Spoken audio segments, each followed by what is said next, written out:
Hello दोस्तों, आज हम बताने जा रहे हैं आपको अर्थशास्त्र का परिचय। मतलब कि आपको अगर कहीं भी आप ऑनलाइन जो भी क्लास चलती हैं, मैं आपको ऑनलाइन सिलेबस आपको शुरू से ज़ीरो लेवल से आपको दूँगा मैं। ओके दोस्तों, टेंशन मत लेना। आपको हर एक नोट्स आपको हमारे यहाँ यूट्यूब चैनल पर आपको उपलब्ध रहेंगे। आप कहीं से भी ऑनलाइन क्लास लेना और क्लास लेने को नोट्स बनाने के लिए आप हमारे चैनल पर आराम से विजिट करके देख सकते हैं। ओके, आज हम शुरू से एकदम बताने जा रहे हैं आपको कि अर्थशास्त्र का परिचय। अर्थशास्त्र के परिचय के बारे में एकदम शुरू से हम ज़ीरो लेवल से आपको एसएससी की तैयारी कराएँगे दोस्तों। अर्थशास्त्र का परिचय, अर्थशास्त्र के अगर परिचय की बात किया जाए तो दोस्तों, सबसे पहले जानेंगे कि अर्थशास्त्र के प्रकार कितने हैं। तो पहला अर्थशास्त्र का कितना 2 प्रकार है। पहला ये है और दूसरा इकोनॉमी है। पहला क्या है इकोनॉमिक्स, दूसरा क्या है इकोनॉमी है। पहला क्या है इकोनॉमिक्स, दूसरा क्या है इकोनॉमिक्स है। ठीक? तो इकोनॉमिक्स एक हो गया। इकोनॉमिक्स का मतलब होता है अर्थशास्त्र और इकोनॉमी का मतलब होता है अर्थव्यवस्था। इकोनॉमी का मतलब होता है अर्थशास्त्र और इकोनॉमी का मतलब होता है अर्थव्यवस्था। ठीक? तो अर्थव्यवस्था की अगर बात किया जाए तो अर्थव्यवस्था का मतलब कि इकोनॉमी अर्थशास्त्र मतलब जानते ही हो, लेकिन इकोनॉमी की अगर अर्थव्यवस्था की बात किया जाए तो दोस्तों यह कभी अलग नहीं रहता। अर्थशास्त्र अलग हो सकता, लेकिन इकोनॉमी का अर्थ ही क्या है कि ये कभी अलग नहीं रह सकता।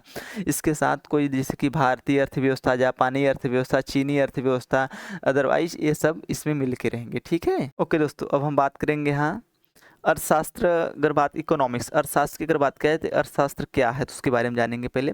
तो अर्थशास्त्र का मतलब क्या होता है, जो अर्थ शब्द है, ये जो अर्थ शब्द है इसका मतलब क्या होता है, धन होता है, संसाधन होता है, पूंजी होता है, संपत्ति होता है, संपदा होता है, ये सब होता है। ठीक? और शास्त्र का मतलब क्या होता है कि शास्त्र का मतलब विज्ञान होता है। ठीक? शास्त्र का मतलब ही क्या होता है, विज्ञान होता है। विज्ञान क्या है, मानव जीवन का विकास ही विज्ञान है। मानव जीवन का विकास ही क्या है, विज्ञान है। ठीक? तो इसके बाद हम लोग देखेंगे कि मानव जीवन का विकास ही क्या है, विज्ञान है।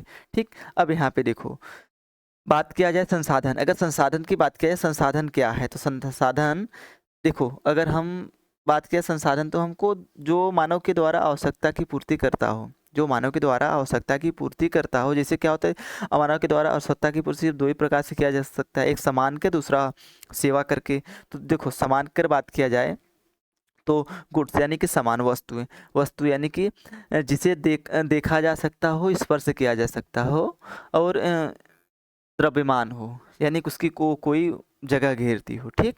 द्रव्यमान का मतलब होता है कोई उसका मतलब कि कुछ वजन हो, वह कुछ स्थान घेरती हो, उसे ही द्रव्यमान। और सर्विस का मतलब क्या होता है, सेवा होता है। सेवा जिससे केवल महसूस किया जा सकता हो, शिक्षा जैसे कि जिससे केवल महसूस किया जा सकता हो, उसे देखा ना जा सकता हो। ठीक है?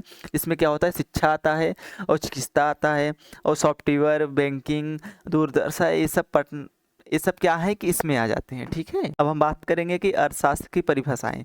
अगर अर्थशास्त्र की परिभाषा की बात किया जाए तो सीमित संसाधनों का प्रयोग करके असीमित आवश्यकता की पूर्ति करना ही, अथवा मनुष्य के आर्थिक क्रियाओं का अध्ययन अर्थशास्त्र कहलाता है। या अर्थशास्त्र धन का विज्ञान है। अर्थशास्त्र किसका विज्ञान है, धन का विज्ञान है। और संसाधनों संसाधनों का विवेकशील प्रबंध अर्थशास्त्र है। ठीक है? मनुष्य के भौतिक कल्याण का अध्ययन ही अर्थशास्त्र कहलाता है। ठीक? इसी प्रकार देखेंगे, अर्थशास्त्र एक ऐसा विज्ञान है जिसके अंतर्गत हम यह भी सिखाते हैं कि किसी विदेश का विकास कैसे किया जा सकता है। यानी कि इसमें हम ये भी बता सकते हैं कि किसी देश में जो विकास कैसे किया जा सकता है, उसके बारे में भी अर्थशास्त्र में ही बताया जाता है। ठीक है? नेक्स्ट बात करेंगे अब अर्थशास्त्र की बात किया जाए, इकोनॉमिक्स। इकोनॉमिक्स, ठीक, इकोनॉमिक्स की अगर बात किया जाए तो शब्द का पहला प्रयोग, इकोनॉमिक्स जो शब्द है इसका पहला प्रयोग किसने किया था, प्रोफेसर अल्फ्रेड मार्शल ने किया था। प्रोफेसर अल्फ्रेड मार्शल ने पहला इसका प्रयोग किया था। ठीक है? और लेकिन इन्होंने बस शब्द का, इस इकोनॉमिक्स जो शब्द है इसका इन्होंने सर्वप्रथम प्रयोग किया था। ठीक? लेकिन इसका फादर किसको माना जाता है, एडम स्मिथ को। इसका फादर किसको माना जाता है, एडम स्मिथ को। इसका फादर एडम स्मिथ को माना जाता है। और एडम स्मिथ को द्वारा एक बुक भी लिखी गई थी जिसका नाम है कि the wealth of nation. The wealth of nation, इसका बुक का नाम क्या है, द वाल्थ ऑफ नेशन। ठीक? ये जो बुक थी ये 1776 में प्रकाशित हुआ था। ये कितने में, 1776 में प्रकाशित हुआ था।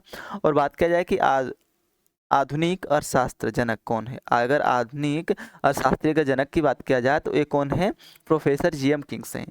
प्रोफेसर जी एम किंग को ही माना जाता है, ठीक है। और फादर ऑफ क्लासिफिकेशन अगर बात किया जाए, यानी कि ये जो इकोनॉमिक्स है इसको किसने दो भागों में डिवाइड किया, तो इस किसने किया था, एडम स्मिथ ने ही किया था। इसका क्लासिफिकेशन किसने किया था, एडम स्मिथ ने ही किया था।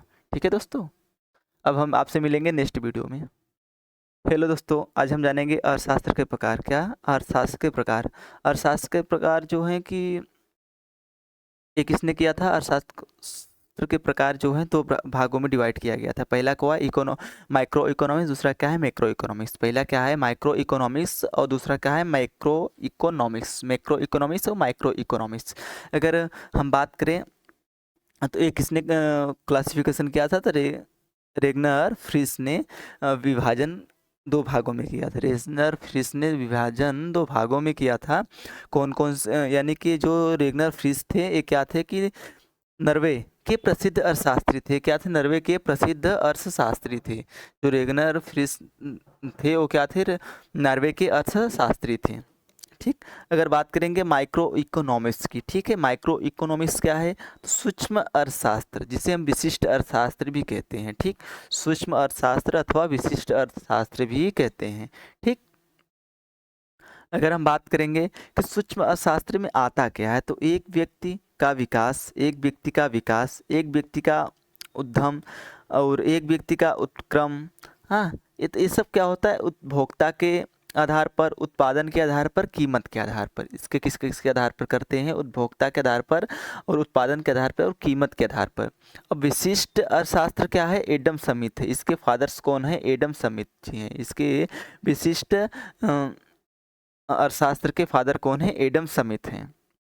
इन्होंने तो बस रेगनर फ्रिस ने क्या किया था, दो भागों में डिवाइड किया था। लेकिन अगर माइक्रो इकोनॉमिक्स की फादर की बात किया जाए तो एडम स्मिथ जी आते हैं। इनके फादर कौन है, एडम स्मिथ जी हैं। ठीक, अगर बात की जाए माइक्रो इकोनॉमिक्स की, कि किसके मैक्रो इकोनॉमिक्स की अगर बात किया जाए तो बृहद अर्थशास्त्र, क्या, बृहद अर्थशास्त्र या समिष्ट अर्थशास्त्र। इसके फादर कौन है, जी.एम. किंग्स। इसके कौन है, जे.एम्स किंग्स हैं। कौन है, जे.एम्स किंग्स जी हैं। इसके फादर जेम्स किंग्स हैं।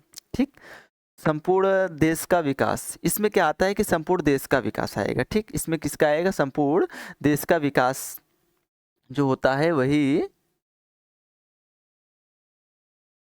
इसके अंतर्गत क्या आएगा, संपूर्ण देश का विकास। देखो, अब संपूर्ण देश का विकास कौन करेगा, भारत के सरकार के द्वारा किया जाएगा। अब सरकार की बात किया जाए तो सरकार किस प्रकार से करेगी, तो शिक्षा के, चिकित्सा के, गरीबी की, बेरोजगारी के, बजट के और योजनाएं बना करके, और ऊर्जा, पोषण, महिला, और उसके बाद फिर मतलब कि हर एक अलग अलग सेक्टर में वो भी डिवाइड करके आपको करेगा। ठीक है, नेक्स्ट बात करते हैं। अब बात करेंगे अर्थव्यवस्था। ठीक, अब हम बात करेंगे अर्थव्यवस्था, इकोनॉमिक। इकोनॉमिक अगर बात किया जाए तो इकोनॉमिक जो शब्द है, तो इकोनॉमिक्स के सिद्धांतों का मतलब कि इकोनॉमिक्स का मतलब ये क्या है कि जो व्यवहारिक प्रयोग अर्थव्यवस्था कहलाता है। इकोनॉमिक सिद्धांतों का व्यवहारिक प्रयोग ही क्या कहलाता है, इकोनॉमिक कहलाता है। ठीक, इकोनॉमिक। अब इकोनॉमिक जो शब्द है ये, यानी कि अर्थव्यवस्था जो है ये कहीं अलग आपको नहीं मिलेगा। ये हमेशा किसी न किसी, जैसे कि इस प्रकार है कि यहाँ पे आपको दिया गया है कि भारतीय अर्थव्यवस्था, चीनी अर्थव्यवस्था, जापानी अर्थव्यवस्था। मैंने आपको पिछले वीडियो में बता दिया था कि इसके मतलब कि किस प्रकार से इसको डिवाइड किया गया था शुरू में। ठीक, तो आज हम देखेंगे, इसके आगे देखेंगे कि अर्थव्यवस्था के क्षेत्र, अगर इसके क्षेत्र की बात किया जाए तो प्राथमिक क्षेत्र है, द्वितीय क्षेत्र है, तृतीय क्षेत्र है, चतुर्थ क्षेत्र है, पंचम क्षेत्र है। अगर यानी कि कितने क्षेत्र हैं इसके, टोटल 5 क्षेत्र हैं। हम आपको पांचों क्षेत्र के बारे में बताएंगे। ठीक है, पीडीएफ आपको हमारे यूट्यूब चैनल के डिस्क्रिप्शन में आपको मिल जाएगा, लिंक रहेगा, आप वहाँ पे विजिट करके आराम से देख सकते हैं। ठीक है, और कृषि क्षेत्र, यानी कि प्राथमिक क्षेत्र को कृषि क्षेत्र भी कहा जाता है, द्वितीय क्षेत्र को औद्योगिक क्षेत्र भी कहा जाता है, और तृतीय क्षेत्र को सेवा क्षेत्र के नाम से भी जानते हैं। ठीक है, तो अब हम देखते हैं एक एक करके सब कुछ क्षेत्र को। बात करते हैं प्राथमिक क्षेत्र या कृषि क्षेत्र। प्राथमिक क्षेत्र या फिर कृषि क्षेत्र की अगर बात किया जाए तो इसमें प्राकृतिक से प्राप्त उत्पादनों को शामिल किया जाता है। इसमें जो प्राकृतिक से उत्पाद होते हैं उस सभी उत्पादनों को इसमें क्या किया जाता है, शामिल किया जाता है। अगर बात किया जाए तो पहला मानव हो गया, जीव जंतु हो गए, कृषि हो गया, और पशुपालन हो गया, या फिर दूध उत्पादन हो गया, मत्स्य पालन हो गया, और उसके बाद फिर मतलब कि मधुमक्खी, रेशम पालन और खनन, मिट्टी, ये सब क्या है कि इसी में प्राथमिक क्षेत्र में ही आते हैं। ठीक है, जो मिट्टी की खनन की जो बात किया जाए, ये सब क्या है, यानी कि कृषि के कार्य जो हैं, ये सब किस में आएंगे, प्राथमिक क्षेत्र में आएंगे। ठीक है, अब देखो, अब खनिज से भी क्या होता है, प्राकृतिक गैस और कच्चा तेल, कार्बन, उसके बाद फिर ऑक्साइड, उसके बाद फिर लोहा, सोना, चांदी, ईटीसी और सब भी आते हैं इसमें। ठीक है, अगर हम बात करेंगे कि प्राथमिक क्षेत्र का यानी कि अर्थव्यवस्था, प्राथमिक अगर अर्थव्यवस्था की बात करें यार कि भारतीय अर्थव्यवस्था में योगदान इसका कितना है, प्राथमिक क्षेत्र का भारतीय अर्थव्यवस्था में योगदान कितना है, 18% है। ठीक, इसको इसमें रोजगार सर्वाधिक कितना, सबसे ज़्यादा इसमें रोजगार करते हैं। ठीक है, इसमें हम लोग सबसे ज़्यादा रोजगार है जिसमें 48 से 49% है, और इसमें जो काम करते हैं उसको हम रेड कॉलर जॉब कहते हैं। इसमें जो काम करते हैं उसको हम रेड कॉलर जॉब के नाम से जानते हैं। ठीक है, अब द्वितीय क्षेत्र की बात करें, अगर औद्योगिक क्षेत्र जिसे जिसके नाम से जाने जाते हैं। ठीक है, मशीनों द्वारा निर्मित उत्पादों, प्राथमिक क्षेत्र को कच्चे माल के रूप में प्रयोग होता है। मतलब कि क्या होता है ना कि जो प्राथमिक क्षेत्र है उसको क्या करते हैं हम द्वितीय क्षेत्र में उपयोग लाते हैं, लेकिन उसमें प्राथमिक क्षेत्र को जो भी वस्तुएं उसकी होती हैं प्लस द्वितीय क्षेत्र में क्या मशीनों द्वारा ही किया जाता है उस काम को। ठीक है, अब देखो इसमें दो प्रकार के होते हैं, एक निर्माण होता है, एक विनिर्माण होता है। ठीक, एक निर्माण होता है, दूसरा विनिर्माण होता है। अब अगर निर्माण की बात किया जाए तो फूड्स पैकेज हो गया, हाँ, उर्वरक हो गया, सीमेंट हो गया, ईटीसी, स्याही, और उसके बाद फिर पेट्रोलियम, एलपीजी, सीएनजी, साबुन, ये सब क्या है कि विनिर्माण है, सॉरी निर्माण है। तो निर्माण की अगर बात किया जाए तो जो वस्तुएं मतलब कि एक बार बना करके दोबारा उसको उपयोग में, अगर उसका डेट एक्सपायर हो जाने पे दोबारा उसको उपयोग में ना लाया जा सके, उसे क्या कहते हैं, निर्माण। और विनिर्माण मतलब जिस वस्तु को एक बार आपने बना दिया और सपोज अगर कोई रीजन को, जैसे अगर उसका आकार में परिवर्तन लाना हो या फिर अगर उसको किसी और भी कहीं और भी उसका उपयोग किया जाए तो उसको आसानी से हम पिघला करके या फिर गर्म करके यानी उसको दूसरी अवस्था में उसको बदल सकते हैं। ठीक है, लेकिन उसका उपयोग भी ला सकते हैं। ठीक, तो इस प्रकार देखेंगे तो लोहा हो गया, प्लास्टिक हो गया, कागज हो गया, और तथा धातुओं में निर्मित यानी कि जो भी धातुओं से निर्मित हुए वस्तुएं वो सभी आ जाएंगे विनिर्माण में। विनिर्माण में अगर विनिर्माण की बात किया जाए और निर्माण की यानी कि द्वितीय क्षेत्र की बात किया जाए तो हमारे भारत में अर्थव्यवस्था में इसका योगदान कितना है, 29%। इसका अर्थव्यवस्था में योगदान 29% है। इसमें रोजगार जो करते हैं यानी कि इसमें रोजगार लगभग 28 से 29% है, और इसमें जो काम करते हैं उन काम करने वाले को उन लोग को बोला जाता है ब्लू कॉलर जॉब। उसमें जो काम करते हैं उन लोग को क्या बोला जाता है, ब्लू कॉलर जॉब बोला जाता है। ठीक है दोस्तों, अब तृतीय क्षेत्र की बात किया जाए यानी कि सेवा क्षेत्र जिसे बोलते हैं। ठीक, तृतीय क्षेत्र मतलब सेवा क्षेत्र, जो प्राथमिक और द्वितीय क्षेत्र दोनों क्षेत्रों को सेवाएं प्रदान करता हो, यानी कि जो प्राथमिक और द्वितीय क्षेत्रों को क्या कहता है, सेवाएं प्रदान करता है, उसे ही हम क्या बोलते हैं, तृतीय क्षेत्र बोलते हैं। अब तृतीय क्षेत्र में क्या है, प्राथमिक द्वितीय सेवाओं दोनों को क्या करता है, सेवाएं प्रदान करता है। तृतीय क्षेत्र क्या करता है, प्राथमिक और द्वितीय क्षेत्रों को क्या सेवाएं प्रदान करता है। जिससे क्या हो गया, शिक्षा हो गया, चिकित्सा के रूप में, बैंकिंग के रूप में, वित्त के रूप में, वाणिज्य के रूप में, सॉफ्टवेयर के रूप में, व्यापार के रूप में, परिवहन के रूप में, दूर संचार के रूप में, विधि के रूप में, शासन के रूप में, प्रशासन के रूप में, पर्यटन के रूप में, बीमा के रूप में, और मनोरंजन के ईटीसी, यानी कि और भी सभी कई प्रकार से क्या करता है, सेवा प्रदान करता है। ठीक है, इसमें अगर बात किया जाए कि भारतीय अर्थव्यवस्था में योगदान कितना है इसका, तो इसका लगभग सबसे ज़्यादा है, जिसमें क्या 53% है। कितना है, 53% है, और इसमें रोजगार करीब 24% है। इसमें रोजगार कितना है, 24% है, लगभग 24% है। और इसमें जो काम करते हैं उन लोग को क्या बोलते हैं कि वाइट कॉलर जॉब बोलते हैं। इसमें जो काम करते हैं उन लोग को क्या बोलते हैं, वाइट कॉलर जॉब बोलते हैं। जो इसमें एक काम करते हैं उन लोग को क्या बोलते हैं, वाइट कॉलर जॉब बोलते हैं। जैसे जैसे और एक नोट्स, आपको अगर नोट्स की बात किया जाए तो एक आप लोग नोट्स से याद करके रखना कि जैसे जैसे देश का विकास होता है वैसे वैसे तृतीय क्षेत्र द्वितीय क्षेत्र का योगदान बढ़ा जाता है ना। जैसे जैसे विकास बढ़ता है वैसे वैसे तृतीय क्षेत्र का और द्वितीय क्षेत्र का योगदान क्या होता है, बढ़ता जाता है धीरे धीरे। ठीक है, नेक्स्ट अगर बात करेंगे, चलो दोस्तों अब बात करेंगे हम चतुर्थ क्षेत्र की।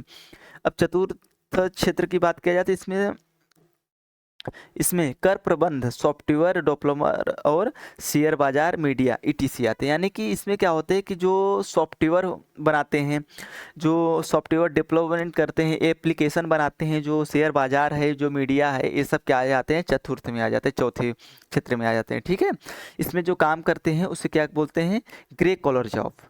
इसमें जो काम करते हैं उसे क्या बोलते हैं, ग्रे कॉलर जॉब बोलते हैं। ठीक, अब बात करेंगे पंचम क्षेत्र की अगर बात किया जाए तो सबसे उच्च किस्म का सेवा है। ये क्या है कि सबसे उच्च किस्म का सेवा है। इसमें नीति निर्माण को शामिल किया जाता है। इसमें क्या होता है, नीति और निर्माण को शामिल किया जाता है। और इसमें जो काम करते हैं उसे क्या बोलते हैं, गोल्ड कॉलर जॉब बोलते हैं। ठीक, इसमें क्या बोलते हैं, गोल्ड कॉलर जॉब बोलते हैं इसको।